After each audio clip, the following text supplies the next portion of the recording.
So today I want to talk about the plan you have for the year ahead. Plus, I've got 8 questions that you can answer to help get organized with a whole bunch of templates to make your life easier. So let's get to it. Welcome to the Course Creators HQ podcast, helping you navigate the latest techniques for creating and marketing online courses. And now, here is your host, Julie Hood.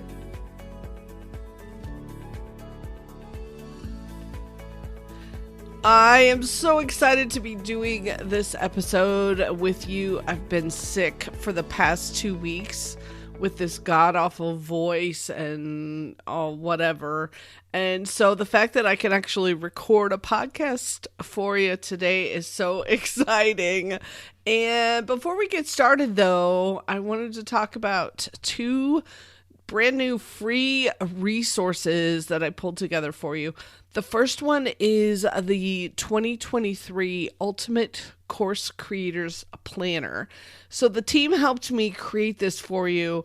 It's got pages, not only calendars for the year, but it also has a bunch of pages specifically for tracking your goals, for tracking and setting up and designing what you want your course to look like and your lessons, plus some special ones in section 6 that are some of my favorites for helping you get organized for the year ahead. So you can get this at coursecreatorshq.com/2023planner. That's 2023 planner. And then the other thing that we've got going on this week is the Course Profits Workshop. So I'm doing a free week of training and coaching to help you make sure that you have some incredible profits in the year ahead. And so this workshop you can sign up for at coursecreatorshq.com/workshop. You can get coaching from me. I'm going to have training every day, and one person who does all the homework is going to win 6 months of coaching with me. So hopefully you can join us for that too. So all these links, there's going to be a ton of links today because this is almost a mini class, master class. And so all these links are at coursecreatorshq.com/127 so that you can get a hold of everything. So it's episode 127, so /127. Okay, so let's jump in and talk about your plans for profits in 2023. So one of my big pet peeves is people brag about how much revenue they've made and go on and on about how much money they've made and how much they've sold, but they never share actually how much profit they took away at the end of the day. So I want you to be thinking about your profits for 2023. And there's 2 key pieces of that. First one, obviously, is the revenue, which is how much can you sell in the year ahead? How much can you bring in income? But then you have to subtract off the expenses, which is how much it takes and how much you have to spend to make that revenue happen. You know, I could make $1 million in revenue if I spent $1.5 million in the right places. But my profit would be a loss of $500,000. So we want to make sure that we're keeping those expenses down. So the revenue's up, expenses down, and that ends up with a lot of profit. So I want you to use this episode to pull together your plans for 2023. And then I'll share some of my observations about lessons that I had in 2022 and where I'm headed in 2023.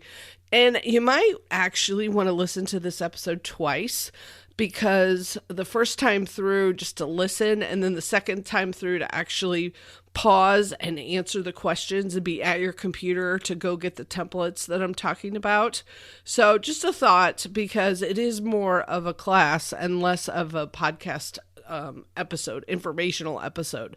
There's actual work to do as we're going through here. So let's jump into these 8 questions to help you put together your plan. The first one is, what worked well for you in 2022? Like, what did you do that you're really happy you did, you got a lot of results from? So for me, I had some really great launches. So it was in December of the year before that we had started off with the Course Profits Accelerator, and that's been fantastic to have and get to work with folks for at least 6 months, and then as many rounds of that as they want to stick around for. So we've been having some good luck with that. I had a couple different launches of a 24-hour course creator, including one that we did win a 3-day intensive that was really, really popular, plus some other smaller projects. I also created the Kajabi Kickstart course, which turned into a humongous project, but it's this incredibly comprehensive course on not only creating and setting up your course business, but really an online business. So that I'm glad I've got that asset created now so I can sell that over and over again to help people as they're getting going in Kajabi. So I'm glad I did that. And then I really jumped on Clubhouse last year, and that was also fantastic as far as I met some incredible people, got a great community of followers that I get to connect with, and some fantastic students. So those were all things that worked really well for me in 2022. So think about like, okay, what did I do last year that I was really happy with? So that's question number one. So you can pause here if you want to actually sit down and take some notes. So question number 2 is what didn't work so well in 2022? And there were 2 main things for me that didn't work out real well. One is that I did not manage and connect with my joint venture relationships very well as I would like.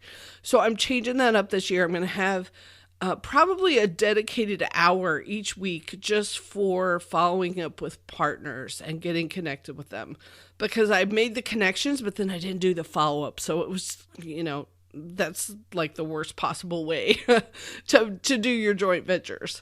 And then the second thing that happened is we had a lot of tech issues in 2022. I got a new phone and a new computer. Plus, we lost a big bunch of our files, which is shame on me for not having a backup. I know better, and I just didn't have the backup set up for a Google Drive. So, just a heads up, you may want to put that on your list as you're going to get the whole backup thing in place, because it knocked me out of things for a couple months. It was a big issue. So those are my 2 things not to repeat this year.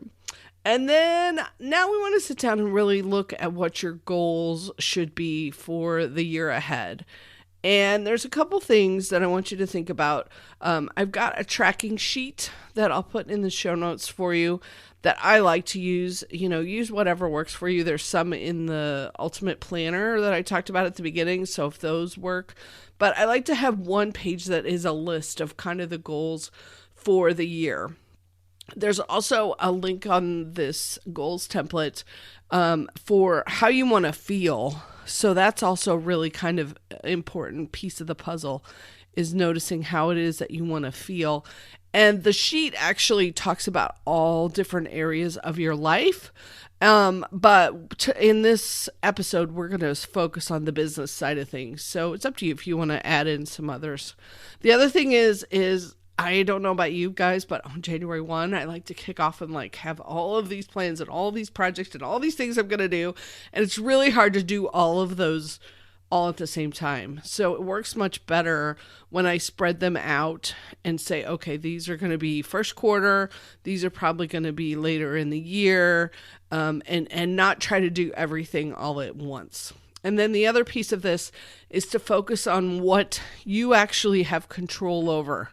So setting a goal like I want to sell 100 copies of my course, that's okay, but you really don't have control over that.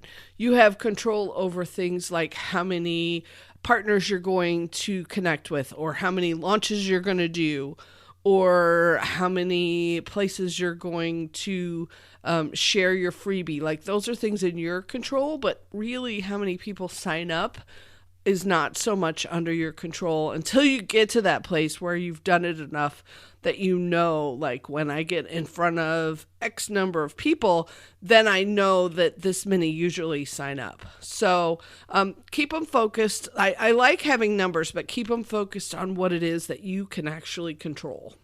So that's question number 3, is thinking about your goals. Question number 4 is what then become the big projects for the year out of that, especially for first quarter or for each month of the year. What are the big projects that you're going to have? So some of these things that could be related to this, like, are you going to create a new course? When are you launching? Getting those dates together really helps you focus on getting everything done. Is there a certain revenue number that you're looking for? Not so much that you're setting it as a goal, but just to play with some revenue numbers to see, what am I going to make if I sell this many courses or that many courses? And then probably the most important question that you need to be asking yourself all of the time is, how will I get in front of new people? New potential students. What am I going to do to make sure that I'm getting in front of new people? So this is so important that with my Course Profits Accelerator folks, we have 4 pages of ideas, and we're constantly going back to it and saying, okay, what are you going to either continue doing, or what are you going to add, or where do you want to play? Like, we're trying to find the things that they actually like to do, so it's not hard work, but making sure that we're always fishing in new ponds so that we can get in front of new people. So that's question number 4, is to think about these big projects and answering those questions so you can know, like, what you're going to do when. So for example, I know that I am launching the intensive over Martin Luther King Day weekend. So we'll have a 3-day weekend when people can get their courses together, the 24-hour course creator intensive. And then in March and April, I'm going to be doing the full launch of 24-hour course creator. And that's where they get 5 weeks of coaching plus another 4 or 5 months of coaching ongoing after we get the courses together. So I have those dates already set in stone. Okay, and then question number 5 is to sit down and actually figure out, okay, what are some of the next steps that you need to be thinking about for each of those big projects? So I did this the other day for the Course Profits workshop that we're having next week, and I sat down and I was like, okay, what are all the things that we have to do? I've got to get this page created, I've got to get the forms created, the workbook, that was a big long list of things.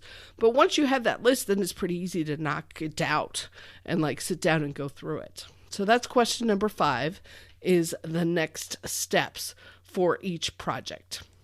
And then question number 6, and this is such an important one, so I hope you will take this one seriously, but that is, what statistics and numbers are you tracking? So I've got a sheet that will do some of the math for you. It's a spreadsheet.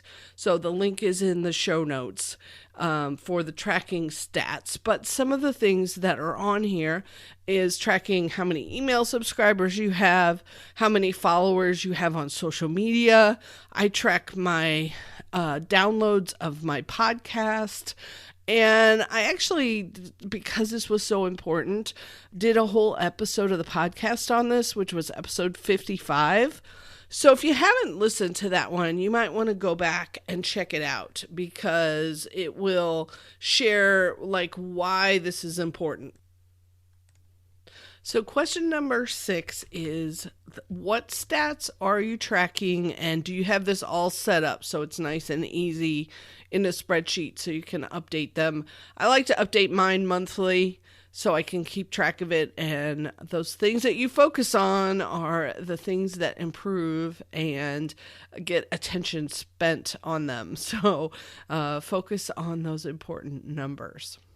Okay, question number 7, after figuring out your statistics and kind of what your big projects are, this is the one that will keep you consistent through the year. And this is question number 7, which is, what is my content plan for each week? So what are the things that you're going to be sharing for each week? Now, you may not know the whole year already, but kind of having an idea of what is it I want to talk about each week with my audience and what kind of content am I going to share with them. So I've got this calendar that I really like. It's a quarterly calendar with a row for each week, so you can kind of jot down like, okay, this week we're going to talk about this. So for example, this first week of January, we are talking about the Course Profits Workshop and all the things that people are getting from that.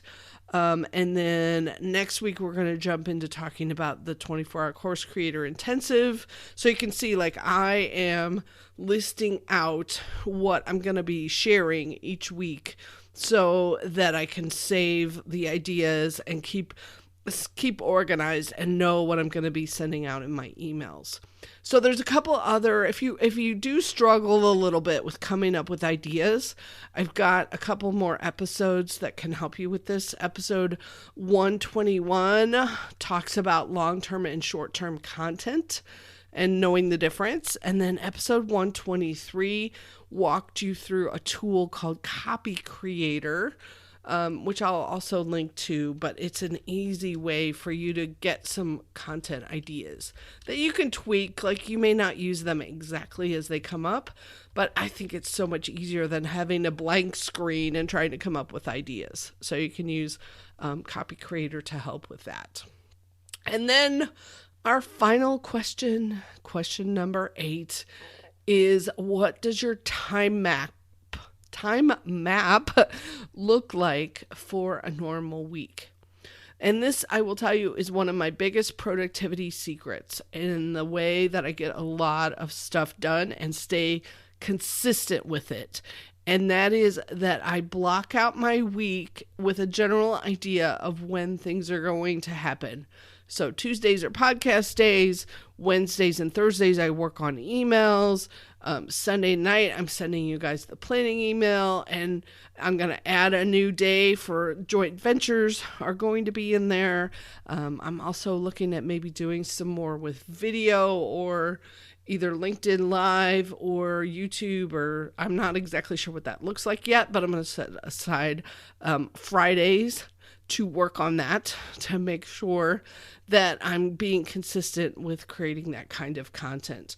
So there's another sheet to help you kind of lay this out if you want to, but you can also do it in Google Calendar or just with a piece of paper and kind of think about when do things need to happen during your week. And feel free to change it. I used to change mine all of the time as my kids were hitting new seasons and new sports. We would have to change up what was going to happen. So there you have it, 8 questions to help you plan and be super productive in the year ahead. And I hope you will check out the show notes for this episode because, like I said, there's a bunch of links to the resources and the spreadsheets and the templates for you. So that's at coursecreatorshq.com/127. And to make sure that you grab the new 2023 planner, you can download that and use it. It's for free. And you get in for the Course Profits Workshop this first week of January. I'm so excited because I get to work with you guys all week. And I'll tell you, after the past couple weeks, I wasn't sure it was going to happen, as sick as I was. So I'm thrilled that we're going to be able to get to connect this week and really kick off the new year in a strong way for you. So looking forward to that. Check out all of the stuff at coursecreatorshq.com/127 and have an amazing week. We'll catch you on the next episode, and I hope you have an amazing 2023. Let's make it the best year ever. How about that? All right, take care, and I'll talk to you again soon.